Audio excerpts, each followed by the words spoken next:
Apo! Kumain na tayo!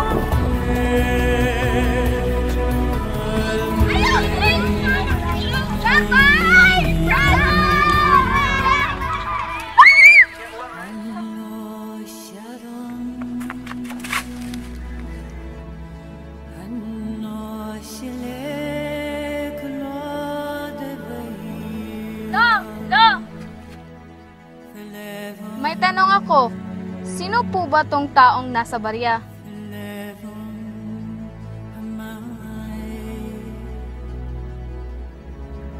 O sige, hapon na.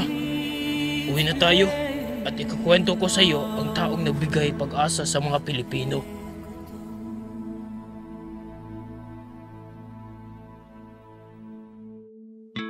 Kilala mo ba ang ating pambansang bayani? Kilala mo ba si Dr. Jose Rizal? Noong 19 ng Hunyo sa taong 1861, sa kaligitnaan ng gabi sa bayan ng Calamba, Laguna, ipinanganak ang ating pambansang bayani, si Jose Protasio Rizal Mercado y Alonso Villalonga. Madalas ay Pepe ang tawag sa kanyang pamilya. Siya ay ika-7 sa 11 anak ni na Don Francisco Mercado Rizal at Doña Teodora Alonso Villalonga. Isinilang siya para sa isang dahilan at yun ang kalayaan ng mga Pilipino mula sa kamay ng mga Kastila. Hindi gamit ang espada, kundi gamit ang pluma.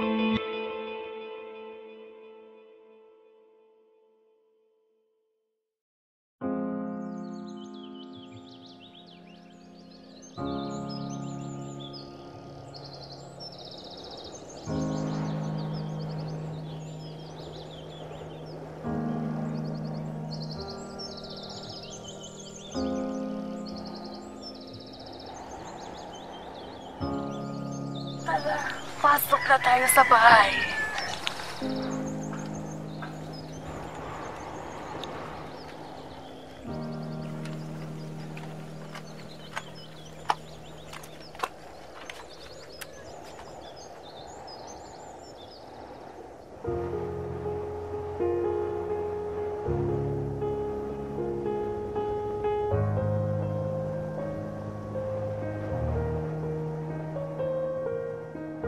Alam mo ba, nang dahil sa lamparang ito, naalala ko,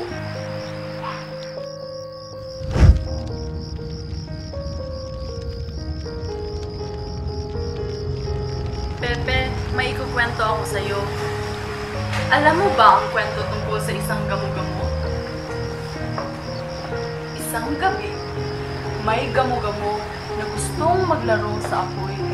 At kahit na sinabihan na siya ng kanyang ina na huwag lumapit sa apoy, hindi pa rin siya nakinig. Kaya siya ay namatay. Namana ni Rizal sa kanyang mga magulang ang pagiging relihiyoso, paggalang sa sarili, pagmamahal sa kalayaan, at pagkaroon ng malayang pag-iisip.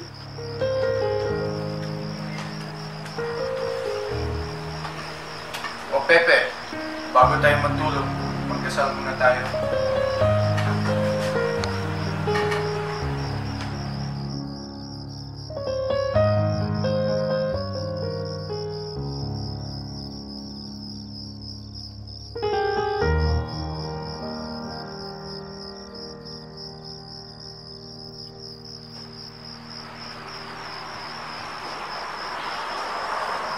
Matutulog na po ako, Lolo.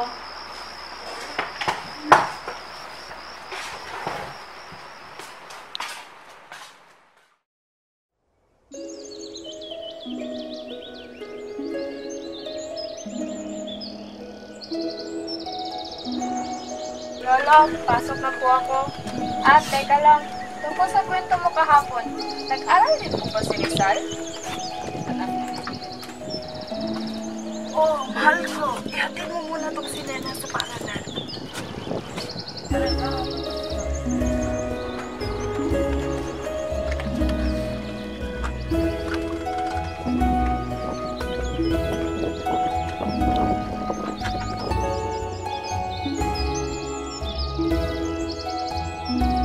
Nag-aral si Rizal sa pribadong paralan sa Binyan sa ilalim ng pangangasiwa ni Maestro Steniano Cruz. Buenos dias. Mi llamo Maestro Cruz. Pepe, alam mo naman kung bakit salita ng Kastila? Opo, senyor. Tunto! Kaya siguro maliit ka kasi maliit ang laman ng utak mo. Bago ang Hunyo sa taong 1872, may trahedyang humampas sa pamilyang Rizal. Si Doña Teodora ay biglang naaresto sa isang malisyosong bintang na siya at ang kanyang kapatid na si Jose Alberto ay sinubukang lasunin ang taksil nitong asawa. Siya ay ibinilanggo sa panlalawigang bilangguan ng halos 2.5 taon.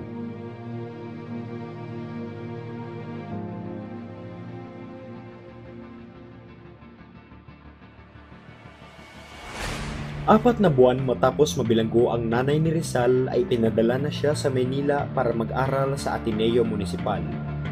Doon, nilinang niya ang kanyang kakayahan upang magbinta.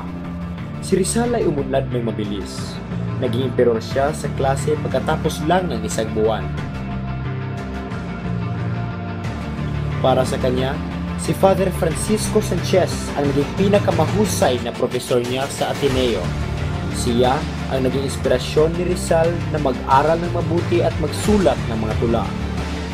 Si Rizal din ay naging aktibo sa mga extracurricular na mga gawain sa Ateneo, katulad ng pagpipinta, iskrema, at aktibong membro ng Marian Congregation ng Academy of Spanish Literature.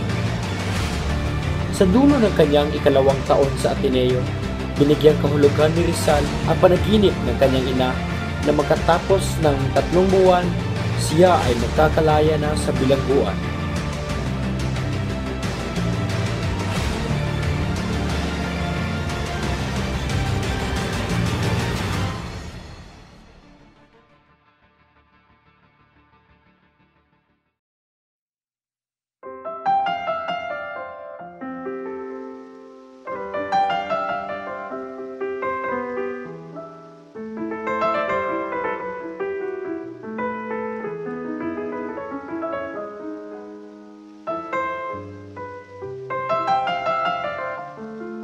Anong ginagawa mo din ako? Ang sipag naman pala ni Rizal, lolo, no? May oras ko po sa'yo na, eh. Gusto mo bang malaman?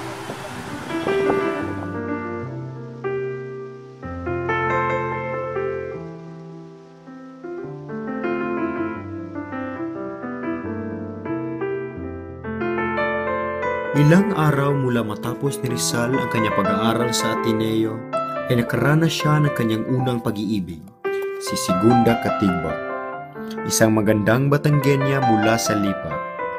Para kay Rizal, si Segunda ay perpekto na para sa kanya. May mga matang maliwanag at masigla at may kabigha-bighaning mga ngiti. Ngunit, sa simula pa lang, ay wala na talagang pag-asa, pagkat si Segunda ay lihim ng ipinagkasundo na ipakasal kay Manuel Luz. Hindi nakala ni Rizal na ganun pala kasakit magmahal. Kay bilis na niyang dumating, ngunit ang pag-alis niya ay sadyang kay bilis din.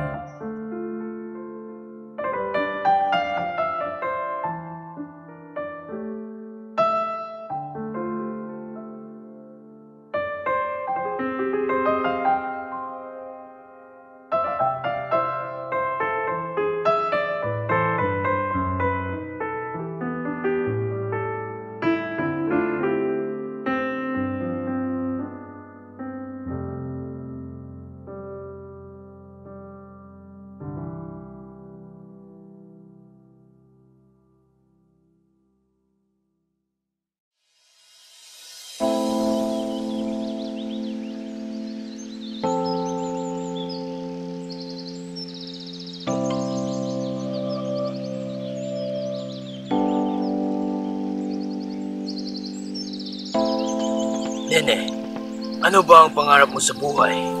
Ang maging doktor po, lolo. Si Rizal, ano po bang pangarap niya sa buhay? Maraming pangarap si Rizal. Isa nito ang maging isang doktor para makatulong siya sa iba. Pumasok siya sa Universidad ng Santo Tomas upang mag-aral ng medisina. At gaya ng dati, kahit mas bata siya sa ibang estudyante, si Rizal pa rin ang pinakamahusay sa kanyang mga kaklase. The skeleton serves as an attachment for the muscles, and it also protects the vital organs such as... Any moron who can answer? The brain, heart, and lungs. Good. Fernando, come here. Fernando, come here. Indio, you also come here.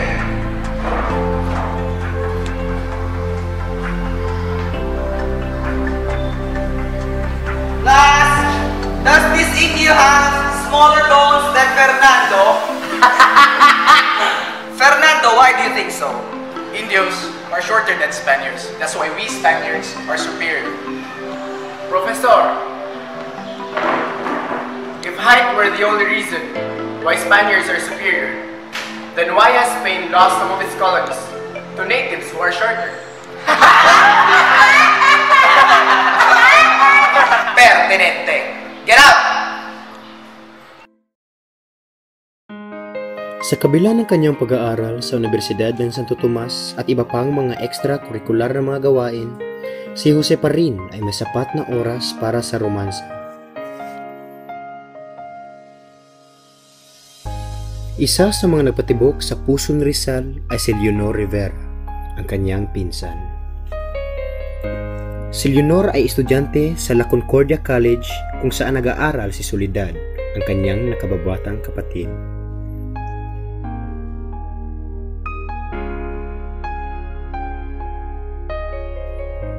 Lumipas ang ilang linggo nang walang tigil nilang pagkikita ay tuluyan na silang nahulog sa isa't isa.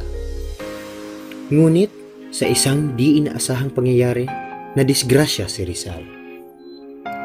Sa taong 1878,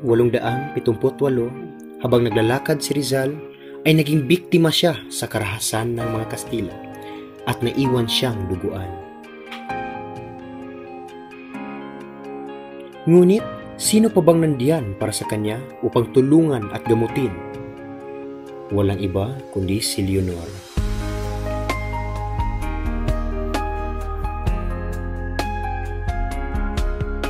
Nakita ni Rizal ang mukha na may pinaghalong lungkot, galit at pag-alala para sa kanya. Dito natanto ni Rizal na si Leonor na pala ang pwede niyang maging asawa.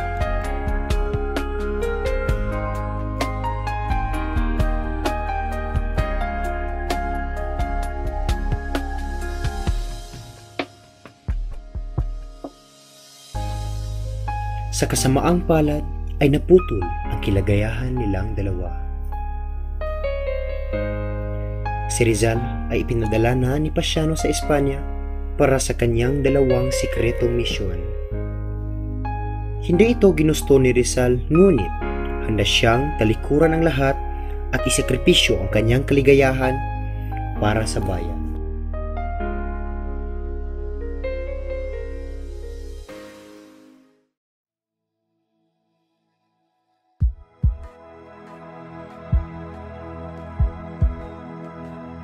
Natapos ni Rizal ang ika-4 na taon ng medisina sa Universidad ng Santo Tomas. Ngayoy, handa na siya upang ipadala ni Pasiano sa Espanya para sa dalawang rason. Una ay ang pagpapatuloy niya sa kanyang pag-aaral kung saan pumasok siya sa Universidad ng Central de Madrid noong ika-3 ng Nobyembre taong 1882 na may kursong Philosophy and Letters at Medicina. Natanto ni Rizal ang bigat ng responsibilidad na ipinatong sa kanya ng kanyang kapatid. Alam niya na nasa kanya nakasalalay ang kinabukasan ng bayan. Dahil dito ay nagsikap si Rizal sa kanyang pag-aaral at dahil sa katangi-tangi niyang talino ay kinilala siya sa buong universidad bilang isa sa mga pinakamahusay na estudyante.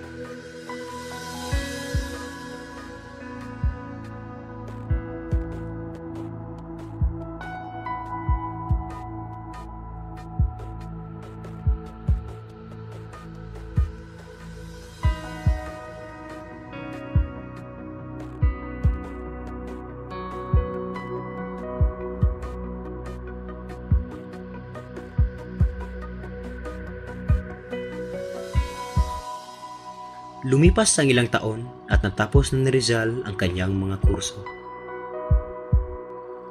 Noong ika-19 ng Hunyo, taong 1885 ay iginawad sa kanya ang kanyang degree in Philosophy and Letters at natanggap rin niya ang pinakamataas na marka.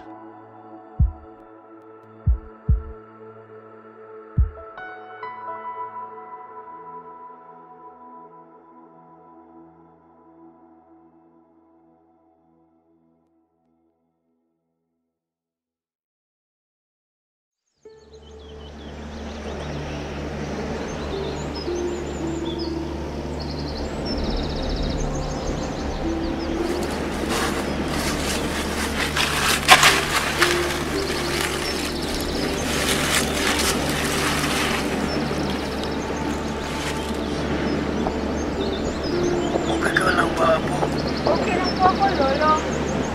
Teka lang, Lolo. Di ba isang magaling na manunulat si Rizal? Ano po bang pinakasikat na nagawa niya? Isa sa pinakasikat na naisulat ni Rizal ay ang No Limit Tangere. Ano po ba yun? Sa panahon ng taglamig, noong taong 1887, naranasan ni Jose ang kanyang pinakamadilim na mga araw. Habang siya ay patapos na sa pagsulat ng kanyang unang nobela, ang No Limit Tangere, naramdaman niya mismo ang sakit at hirap ng kanyang mga kababayan.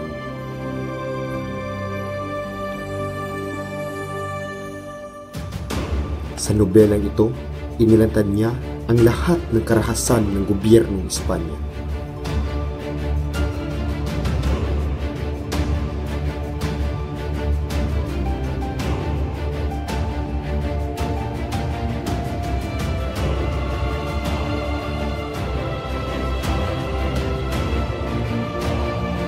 Habang siya ay hirap na sa ginhawa dahil sa sakit niya, isinulat niya sa detalye kung paano inaabuso at pinapatay ng walang awa ang mga Pilipino.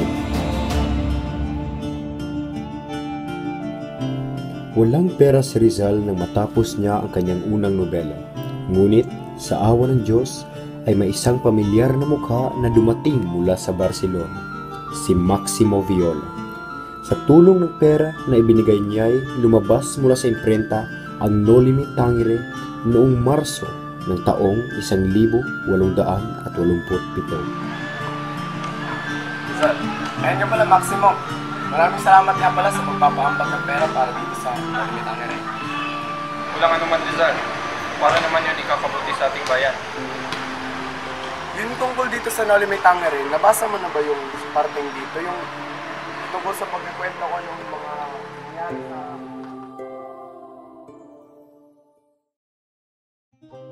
Sa ika-8 ng Agosto taong 1887 ay bumalik na si Rizal sa Pilipinas. Kahit natutol ang kanyang kapatid na si Pasiano dito, determinado si Pepe na umuwi para sa maraming rason. Una ay para operahan ang mga mata ng kanyang ina na noon ay halos bulag na.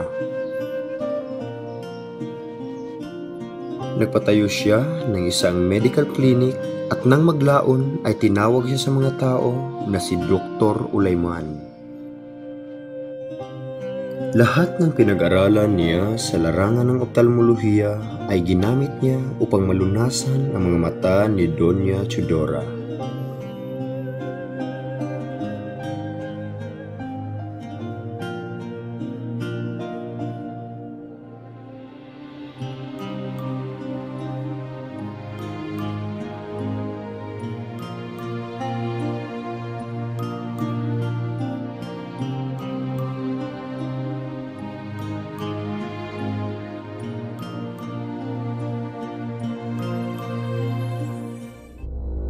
Isa rin sa mga rason kung bakit siya bumalik ay upang malaman niya kung ano na ang epekto ng No Limit Tangere sa mga tao sa Espanya at Pilipinas.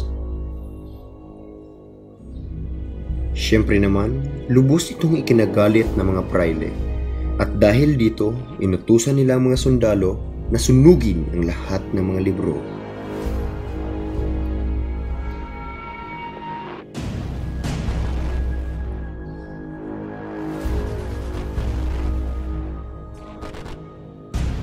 Ngunit, imbis na mawalan ng pag-asa si Rizal, ay sumulat siya.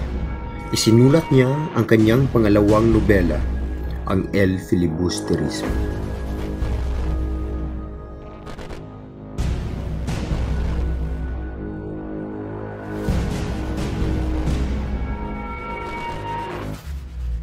Dito sa libro na El Filibusterismo niya buong pusong inalay sa tatlong pare na martir, sina Padre Burgos, Padre Gomez at Padre Zamora. Ang El Filibusterismo ang nagpasiklab sa mga natutulog na apoy sa puso ng mga Pilipino. Ang librong ito ang nagsilbing hudyat para sa lahat ng mga Pilipino upang magkaisa para sa bayan at para rin sa kanilang kalayaan.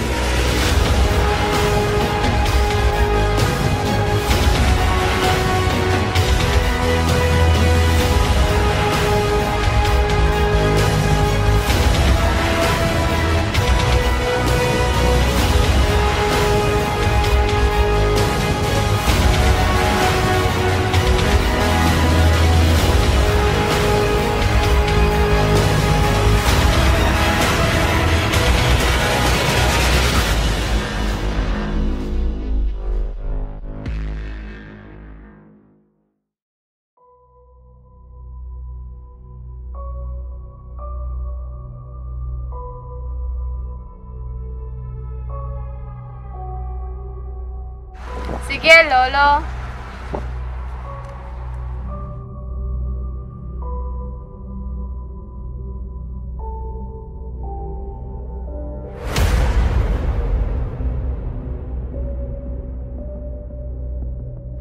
Lolo, pinag-usapan namin ang buhay ni Rizal kanina. At alam mo ba, saktong-sakto lahat ng mga sinabi mo.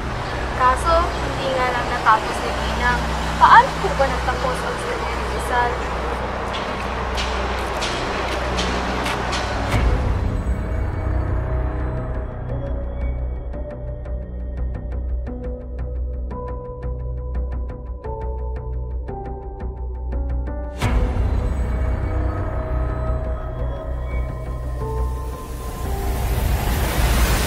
Sa taong 1896 ay hinuli at ibinalanggo si Rizal sa Fort Santiago, kung saan siya ay naghahanda na para sa kanyang hukuman. Si Rizal ay abala sa pagsusulat at paghahanda para sa huli niyang mga araw. Samantala, sa kalagitnaan ng kagubatan, isang lumalagong apoy ang tumutubo sa dibdib ng mga Katipunero at sa ika-23 ng Agosto, nangyari ang sigaw ng pugad langit. Katipunan! Mabuhay! Buhay si Dr. Jose Rizal! Mabuhay! Putulin na natin mga koneksyon natin sa Espanya! Punitin ang selula! Punitin! Mabuhay ang Katipunan! Mabuhay! Mabuhay! Mabuhay!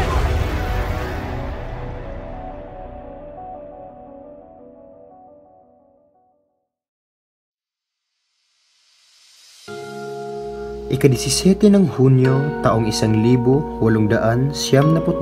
nang itinapon si Rizal sa dapitan. Ito ang panahon na si Jose ay mas nakatutok sa paglilingkod sa mga taong bayan.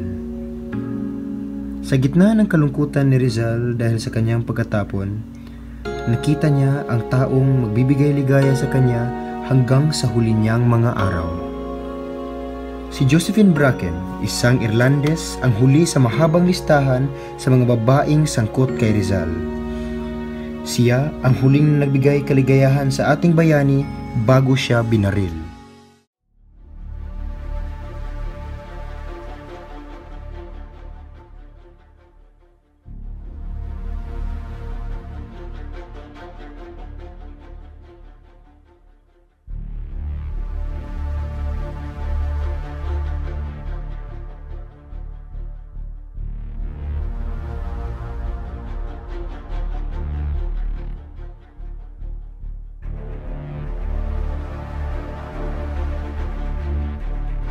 Sino po sila?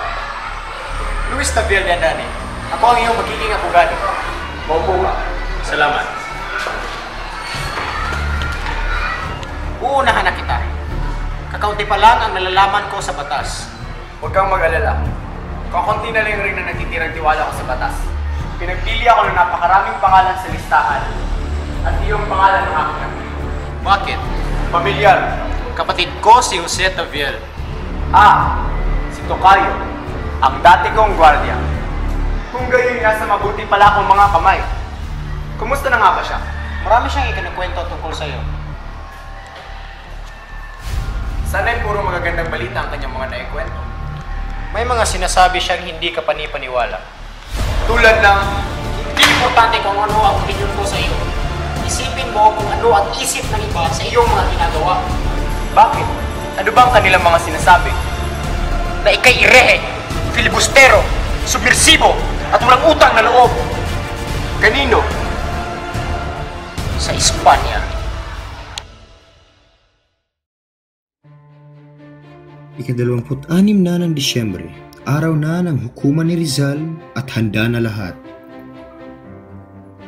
Handa na si Taviel upang ipaglaban ang buhay ng kanyang kaibigan at handa na rin si Rizal upang harapin ang mga taga-hukom.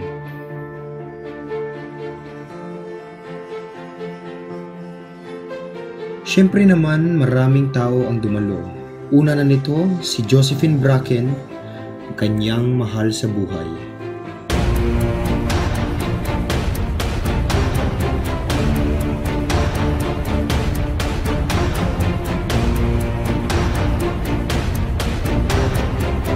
Si Rizal ay tunuri sa mga Pilipino bilang simbolo ng kanilang revolusyon. Ngunit ang tanong, si Rizal ba ay may ginawa o sinabi na nagpapahayag ng kanyang pagbubuwag? Sa kanyang dalawang nobela ni Simula, ang No Limitable at ang El Filibusterismo, kung saan walang ibinigay na respeto sa Espanya, ang nagbigay daan upang siya ay pinag-iinitan nating mga Espanyol. Ang mga masasamang damdamin ito ang magiging dahilan kung bakit imposible ang tama at pantay na paghahatol kay Rizal. Sa Hunyo ngayong taon, kung saan nakipagkita si Don Pio Valenzuela sa kanya sa dapitan, mapapawalang sala si Rizal dahil hindi niya ibinigay ang kanyang permiso kay Don Pio Valenzuela, ngunit hindi nila ito kinailangan. Kagalang-galangang ministro, sana'y hatulan natin si Dr. Jose Rizal Mercado y Alonso hindi para sa paganti, kundi para sa striktong pagsunod sa batas at tamang justisya.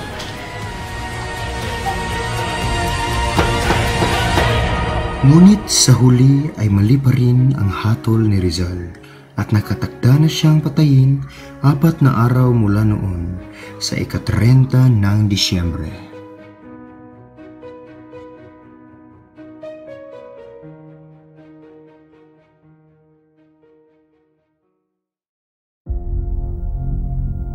Pinipintuho kung bayan ay paalam, lupang iniirog ng sikat ng araw, mutyang mahalaga sa dagat silangan, kaluwalhatiang sa ami pumanaw.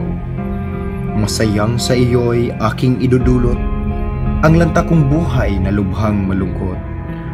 Maging maringal man at labis alindog, sa kagalingan mo ay aking ding handog.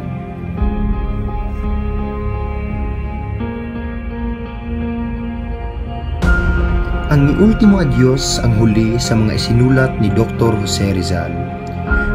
Isinulat niya nito sa gabi bago siya nakatakdang patayin noong ika-30 ng Disyembre taong 1896.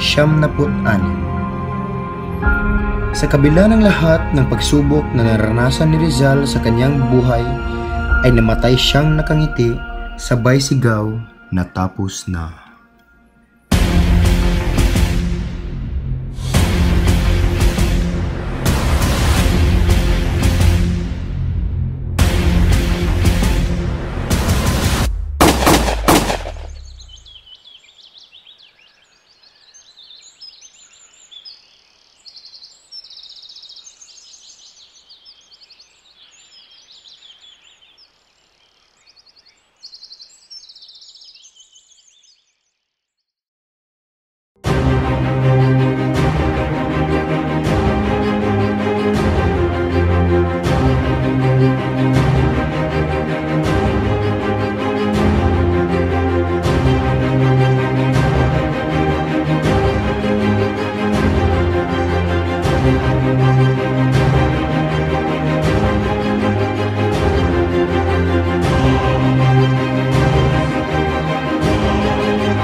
Dito na nagtatapos ang kwento ng ating paboritong bayani.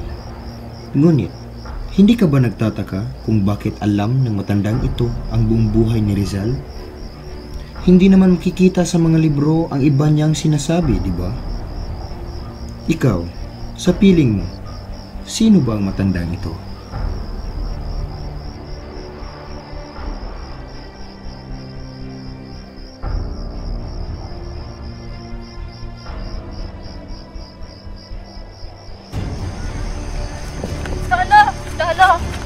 Lolo!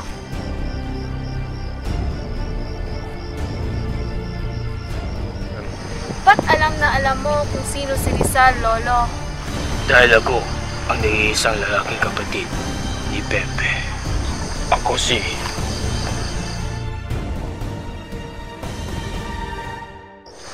Pasiano.